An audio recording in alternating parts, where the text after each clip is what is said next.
मयंक ज्योतिष वर्ल्ड के YouTube channel में मैं डॉक्टर आर के पाठक मयंक एक बार पुनः आपका हार्दिक स्वागत एवं अभिनंदन करता हूं। हमारी श्रृंखला चल रही है जन्मपत्री कैसे लिखें। तो आज पिछले वीडियो में हमने आपको बताया था कि नाम से लेकर के महादशा के काउंट तक किस प्रकार से जन्मपत्री के जो भाग होते हैं उनको कैसे भरते हैं, इसके बारे में हमने आपको पिछले वीडियो में जानकारी दी थी।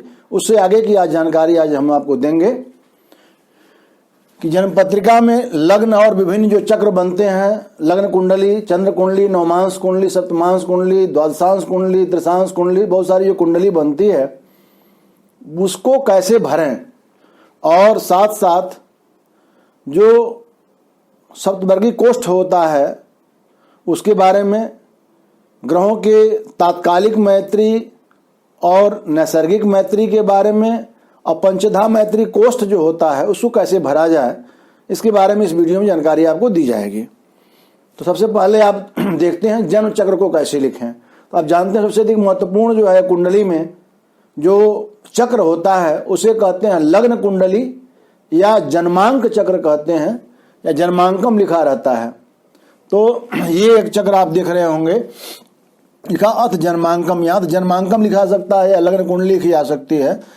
तो जन्म के समय सूर्य जिस लग्न में होते हैं, तो सूर्योदय के समय सूर्य जिस लग्न में होते हैं वही लग्न जो है वह सूर्योदय के समय भोग करती है। कहने का अर्थ यह है कि सूर्य जिस राशि में चल रहे होंगे सूर्योदय के समय वही लग्न भोग करती है। इसमें सूर्य अगर वृश्चिक राशि में चल रहे हैं सूर्योदय के समय वृश्चिक लग्न होगी। तो जन्म के समय में पहले लग्न स्पष्ट करते हैं और देखते हैं बच्चे का जो जन्म हुआ है उसमें कौन सी लग्न चल रही है। तो जो लग्न चल रही है, जैसे मान लीजिए सिंह लग्न चल रही है, तो एक जैसे 12 भावों का एक चक्र बनाते हैं, और ये प्रथम भाव जो होता है इसको हम कहते हैं लग्न कहते हैं, ये होता है लग्न होती है। तो इस लग्न में यदि सिंह लग्न चल रही है तो सिंह की संख्या कौन सी होती है? 5, यहाँ 5 लिखते हैं। इसके बाद इस आगे के क्रम में संख्या बढ़ती लिखते हैं, यानी 5 के बाद 6, 7, 8, 9, 10, 11, 12 तक आते हैं। जो 12 राशियां हैं 13 नहीं लिखना है, 12 के बाद क्या लिखना है? 1 लिखना है, क्योंकि मीन के बाद मेष राशि आ देते हैं। फिर 1, 2, 3, 4 इस प्रकार से आप जो पहले अंक लिख देते हैं। फिर देखते हैं कि कौन से ग्रह किस राशि में बैठे हुए हैं। मान लीजिए कि ये हवा आपका सूर्य, मान लीजिए सूर्य का स्पष्ट जो है, अगर मान लीजिए ये आया हुआ है कि 7, 12, 13, 18, मान लीजिए सूर्य का स्पष्ट 7, 12, 13, 18 है।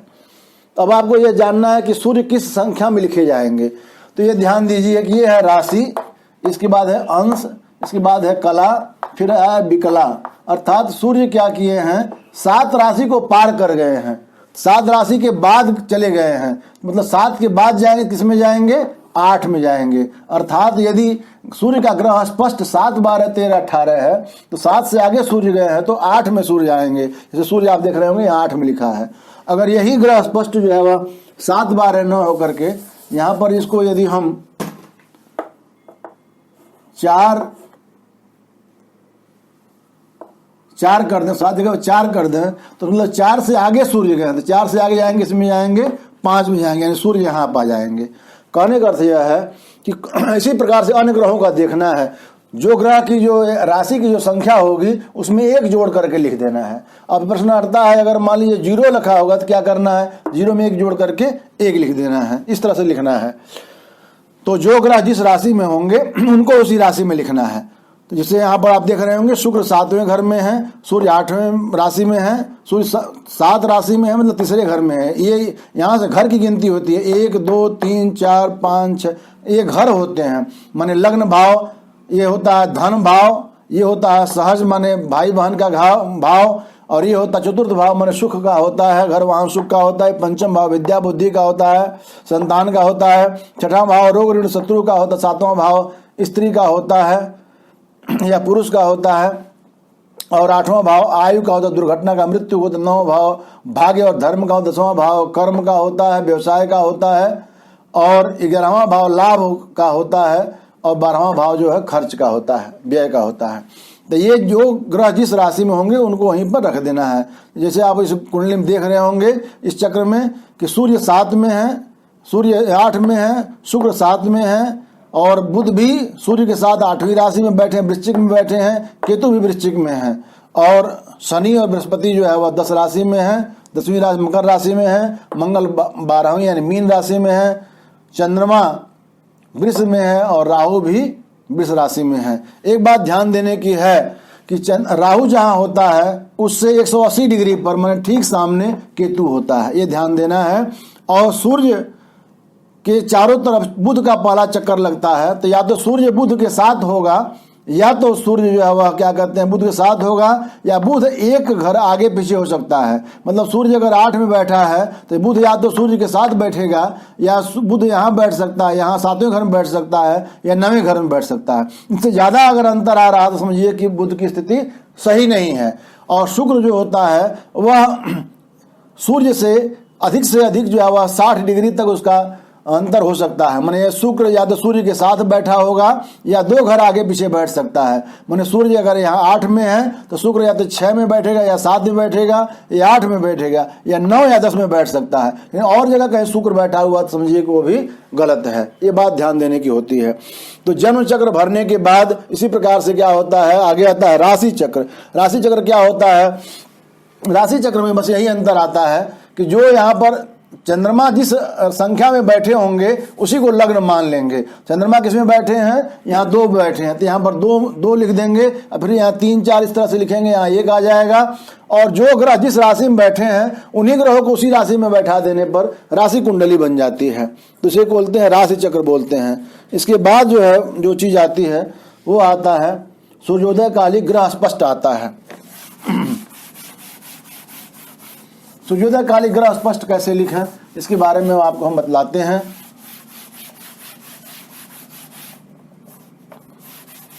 जो सूर्योदय के समय पर जो ग्रह जितना होते हैं उन ग्रहों को देखते हैं कि जन्म के समय उनकी स्थिति क्या होती है।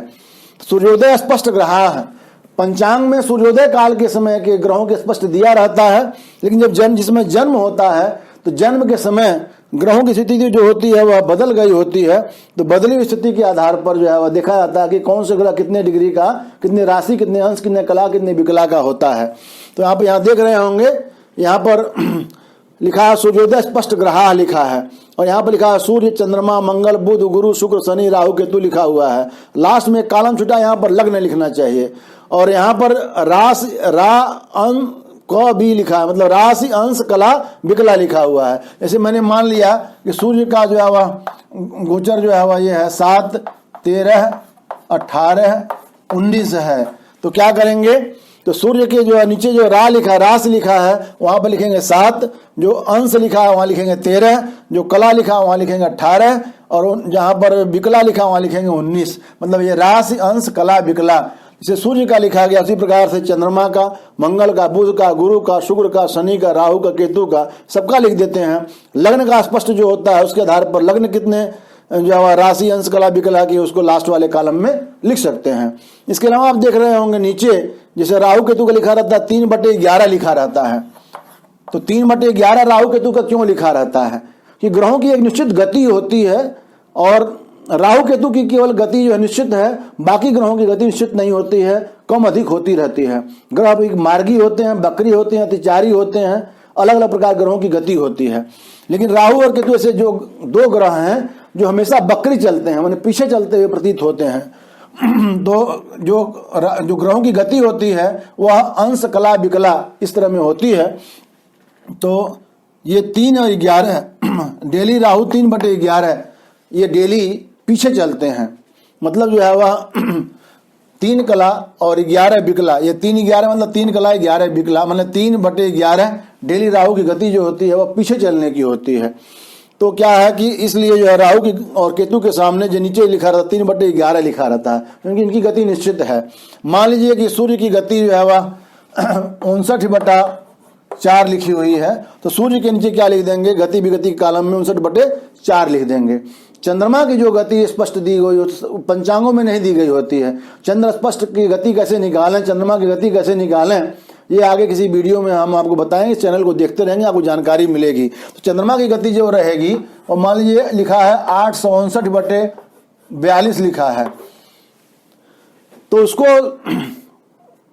क्या है, वो उतना ज़्यादा गति क्यों है? चंद्रमा जो है 24 घंटे में, 24 चंद्रमा 2.25 दिन में एक राशि को पार कर जाता है, चंद्रमा की गति सबसे ज़्यादा होती है। तो चंद्रमा की गति जो होती है वो हमेशा ज़्यादा होती है। और जैसे ये 859/42 है, इसका मतलब ये चंद्रमा की जो है उस नक्षत्र पर गति जो है वो इतनी आ रही है। तो चंद्रमा की गति के नीचे जो है अगर लिखा हुआ है वो यहाँ लिख देंगे। इस तरह से मंगल, बुध, गुरु, शुक्र, शनि, इन सबकी जो है गति पंचांग में देख करके जो आ रही हो वहाँ पर इसको लिख दिया जाता है।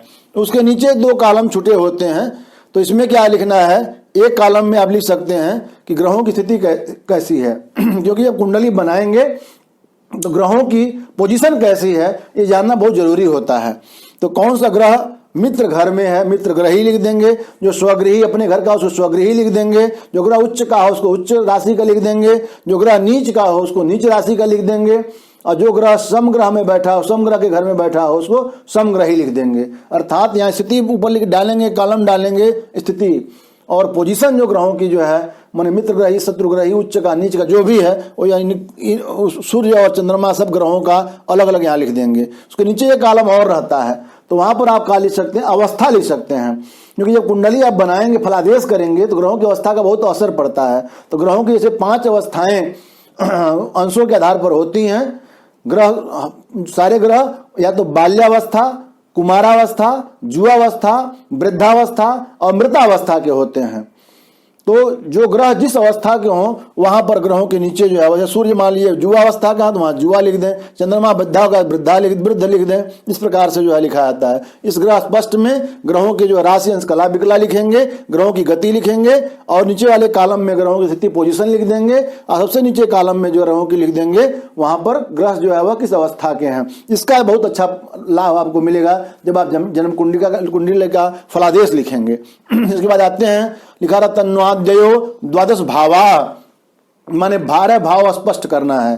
तो उसमें जब गणित करके 12 भावों का कौन से भाव में कितना अंश कला विकला राशि आ रही है उसकी जो है गणित की जाती है। उसके बाद लिखेंगे जो है वह लग्न कुंडली का जो है एक लिखा है, मतलब लग्न चक्र का जो है राशि अंश कला विकला कितना यहाँ लिखेंगे। फिर यहाँ एक के बाद आती संधि आती है, तो संधि का यहाँ लिखा जाएगा, फिर दूसरा भाव। इस प्रकार से 1 से लेकर के जो 12 भाव के संधि तक यहाँ पर इसमें लिखा जाता है। तो ये पूरा केवल इसमें अंक लिखते हैं। जैसे मान लीजिए कि लग्न जो है वह हो गई 2, 4, 6, 25 की हो गई, लग्न मान लीजिए हो गई। तो संधि जिसकी आएगी, मान लीजिए 2, 18, 25, 23, मान लीजिए संधि इसकी आए तो संधि लिखेंगे। फिर जो है उसके बाद जो दूसरा जो भाव आएगा, ये तो एक भाव, पहला भाव हो गया संधि हो गई, फिर दूसरा भाव जो आएगा उसको यहाँ पर जो भी आएगा लिखेंगे। इस प्रकार से 12 भाव का यहाँ पर स्पष्ट लिख देते हैं। ये आपको गणित करके निकालना पड़ेगा, फिर जो 12 भाव आएंगे लिखेंगे,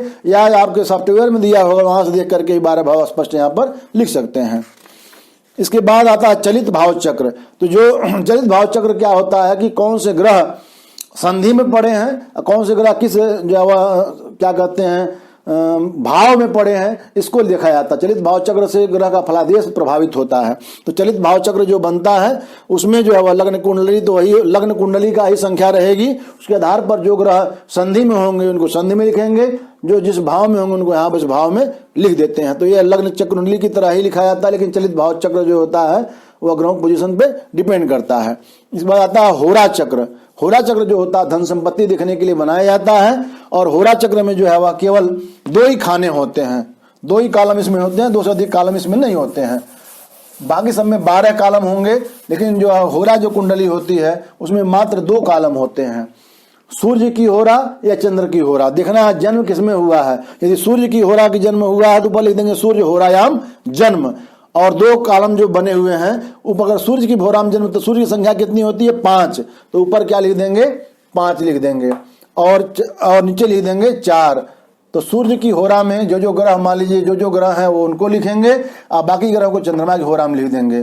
जैसे मान लीजिए सूर्य की होरा में सूर्य है, बुध बैठा हुआ है, शुक्र बैठा हुआ है, शनि बैठा हुआ है, मान लीजिए बैठे हुए हैं, और इसके जो है क्या कहते हैं चंद्रमा की होरा में 4 ग्रहों को लिखने के बाद जो भी ग्रह यहाँ रहेंगे उनको यहाँ लिख देंगे। कहने का अर्थ यह है कि जो होरा चक्र होता है उसमें 2 ही कॉलम होता है। सूर्य की होरा में जन्म होगा तो ऊपर 5 आएगा और चंद्रमा की होरा में जन्म होगा तो ऊपर 4 आएगा। तो अगर 5 ऊपर है तो सूर्य की होरा में जो ग्रह है उनको वहाँ लिखेंगे, चंद्रमा वाले यहाँ लिखेंगे। अगर चंद्रमा की होरा में जन्म होगा 4 यहाँ लिखेंगे, चंद्रमा की होरा वाले ग्रह यहाँ होंगे, सूर्य वाले यहाँ हो जाएंगे। इस प्रकार से होरा चक्र लिखते हैं। होरा चक्र के बाद आता है दृश्य कारण चक्र, जो भाई बहन के लिए देखा जाता है। तो जो जिस दृश्य कारण में जन्म हुआ हो उसकी संख्या यहाँ लिख करके बाकी संख्या 12 तक जो है वह 12 भावों का लिखते हैं।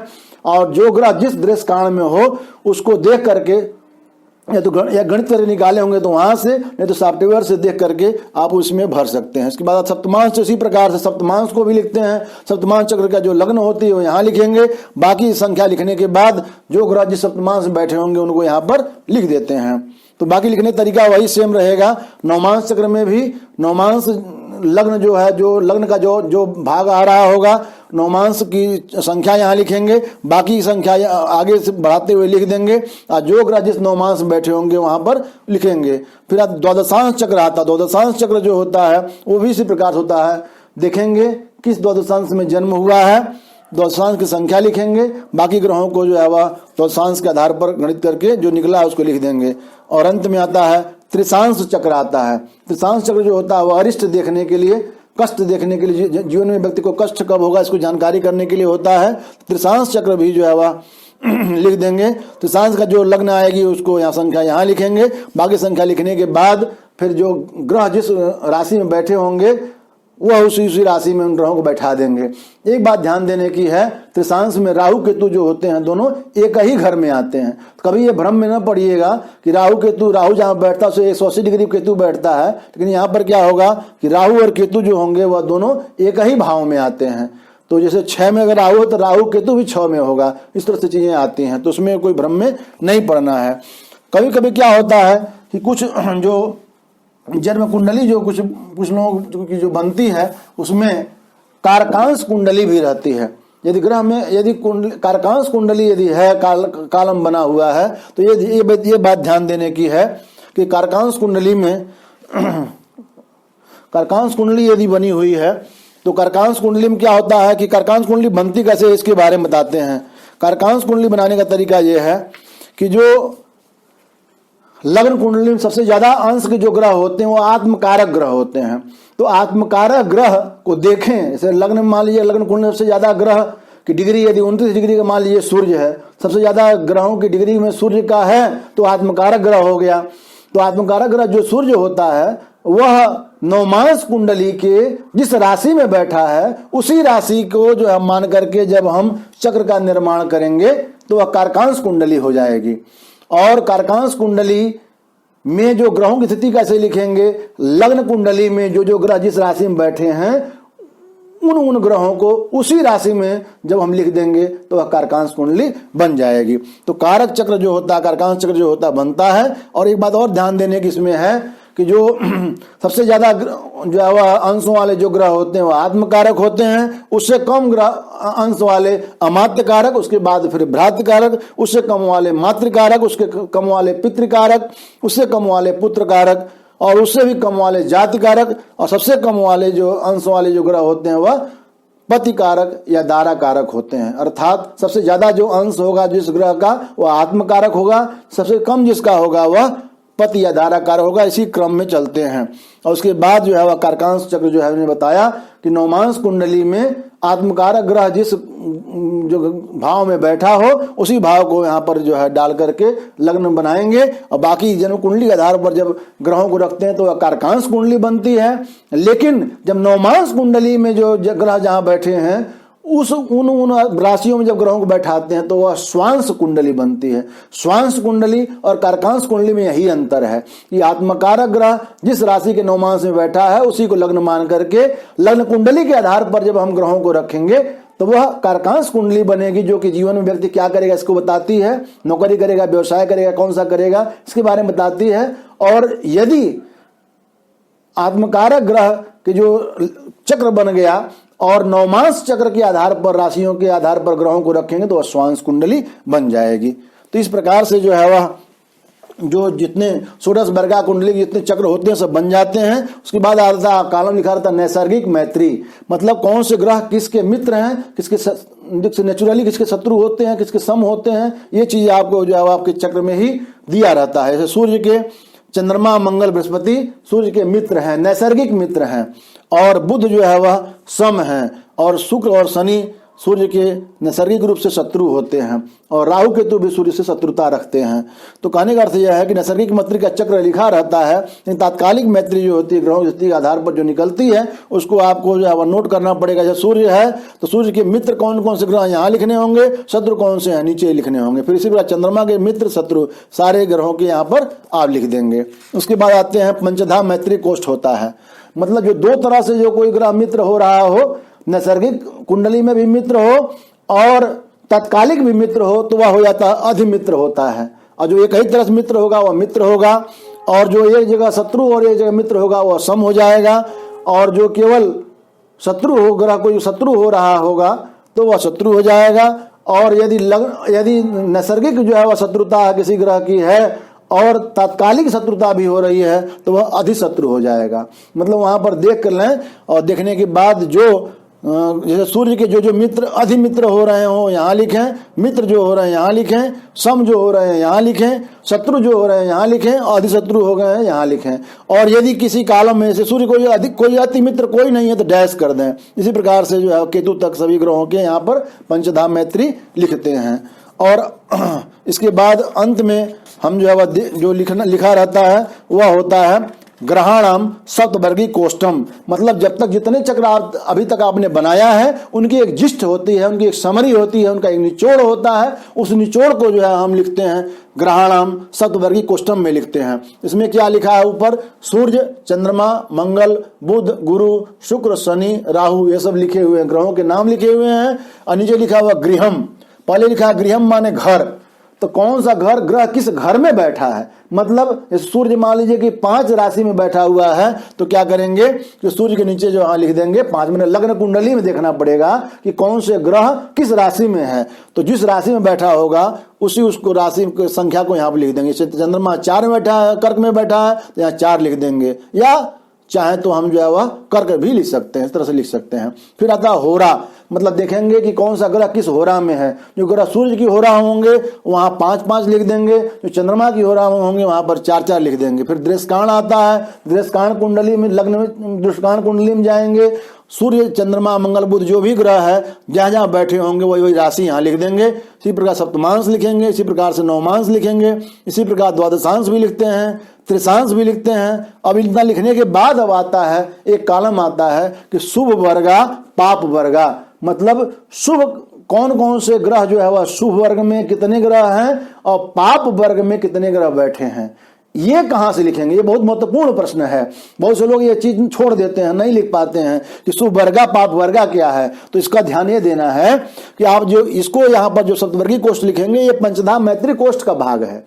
इसमें कैसे लिखेंगे कि देखें, एक अगर सूर्य देखिए, सूर्य के अधिमित्र मित्र और सम ये 3 कॉलम, पहले 3 कॉलम जो होते हैं वह जोड़ने पर जितनी संख्या है वह होता है शुभ वर्ग, और नीचे शत्रु और अधिशत्रु जितने हो रहे हों, जितने ग्रह हो रहे हों, वो संख्या जो जोड़ करके आती है वह होती है पाप वर्गा। मतलब मान लीजिए अगर सूर्य के, जैसे यहाँ पर मान लीजिए सूर्य लिखा हुआ है और यहाँ पर कॉलम बना हुआ है अधिमित्र का, अधिमित्र हो गया, यहाँ पर हो गया मित्र, यहाँ पर हो गया सम, यहाँ पर हो गया शत्रु, और यहाँ पर हो गया अधिशत्रु, अधिशत्रु,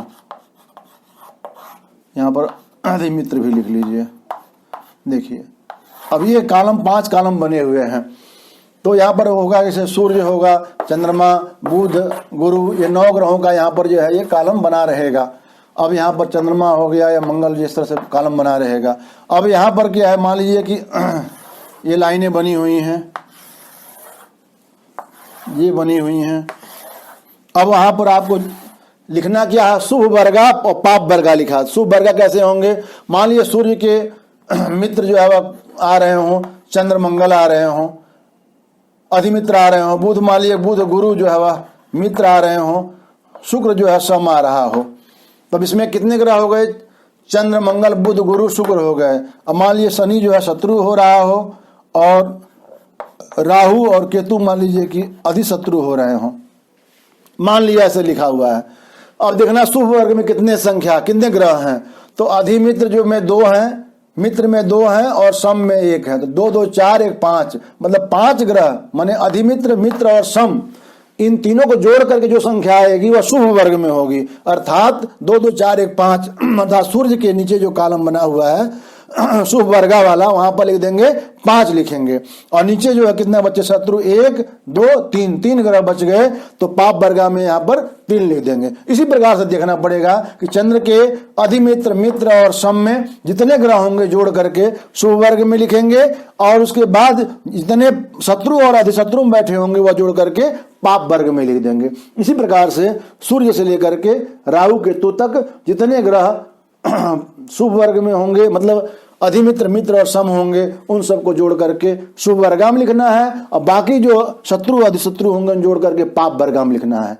तो कुल संख्या जो है वह 8 ही होगी, जोड़ने पर ध्यान देना है, क्योंकि एक तो ग्रह है ही और उसके 8 ग्रहों के यहाँ पर मित्रता देखी जा रही है, तो वहां पर जो है वो जोड़ करके लिख देंगे। तो इस प्रकार से जो है वह आपने इस दूसरे वीडियो में देखा कि किस प्रकार से लग्न चक्र से लेकर के और विभिन्न प्रकार के जो चक्र बनते हैं उनको किस कुंडली में किस प्रकार से भरना है, साथ साथ ग्रहों की तात्कालिक मैत्री कैसे लिखनी है, पंचधा मैत्री कोष्ठ तथा अधिमित्र मित्र सम शत्रु अधिशत्रु कैसे लिखना है, और अंतिम जो चक्र होता है वह ये होता सप्तवर्गीय कोष्ठ होता है, उनका जिष्ट कैसे लिखना है, लास्ट में शुभ वर्गा और पाप वर्गा कैसे लिखना है, इसकी पूरी जानकारी इसमें आपने देखा।